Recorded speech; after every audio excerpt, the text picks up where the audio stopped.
G'day guys, welcome back to the Viper's Den. I'm Al, or Viper, and I'm Chris, or Python.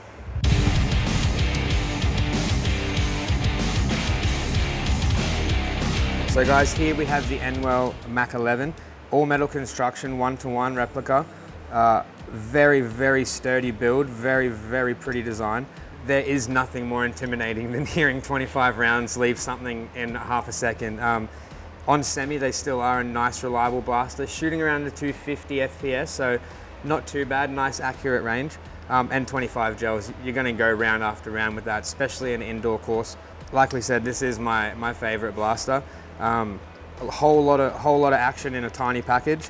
They do have a nice extendable butt stock there, so you can get that nice long sort of feel to it.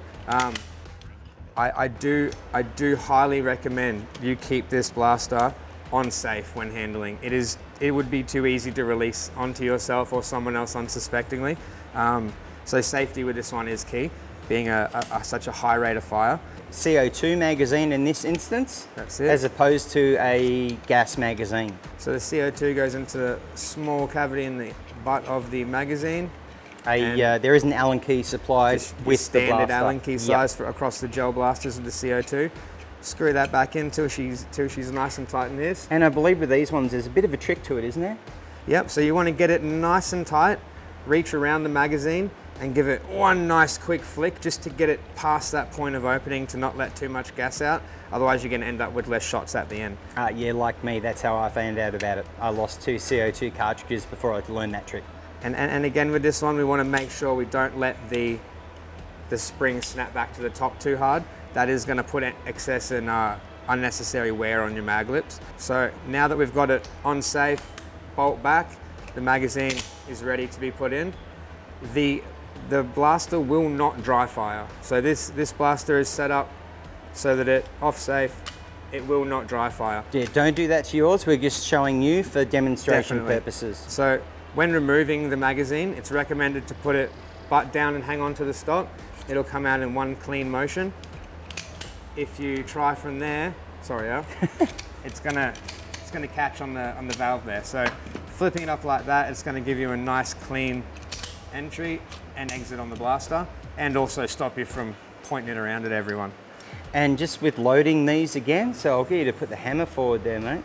It's the same as what we've shown you in the previous Viper Den series in regards to the MP5K, and Chris will demonstrate. So you want to bring the bolt back, make sure you got the nice open bolt position, seat your mag, and away we go. That's right. And once again, as Chris said before, don't dry fire this, okay? Because it's really not good for the blaster. It will shorten the life of your gel blaster for sure.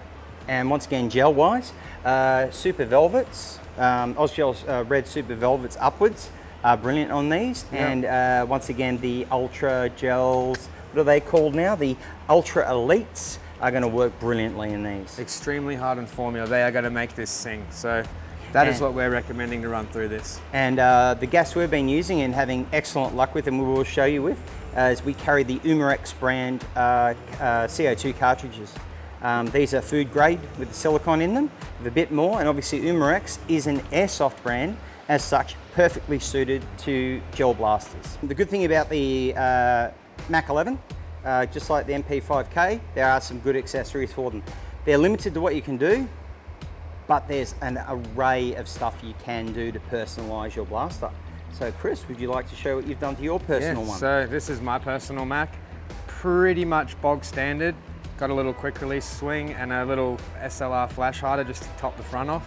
But anything you see here will fit directly onto the front of your MAC11. So I think another example here is we've got one that's got the flash hider on the front, but also has the screw-on flash suppressor. Gives you that little bit of extra length so you can hang on to it if you want to. Okay? It's always good to have that little help. Just helps with stabilization as well. And the good old oil can.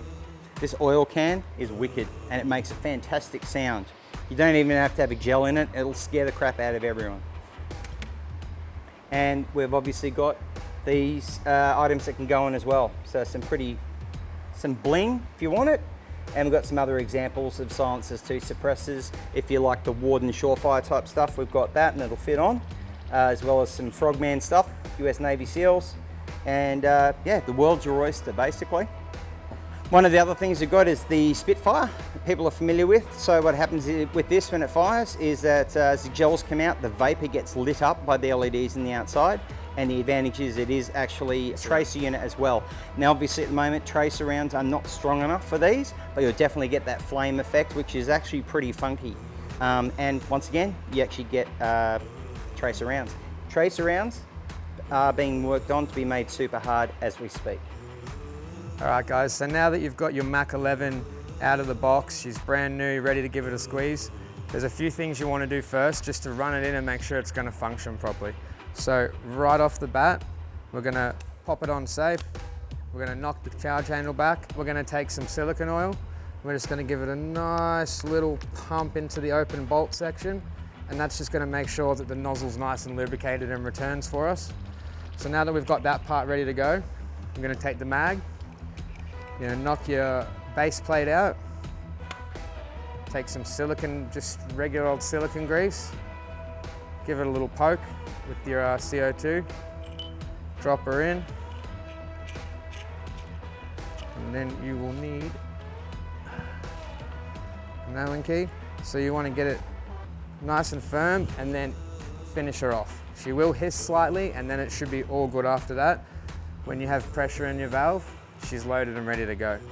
So from there, we're going to gently pull down the follower. We're going to take our gels and we're going to load her up.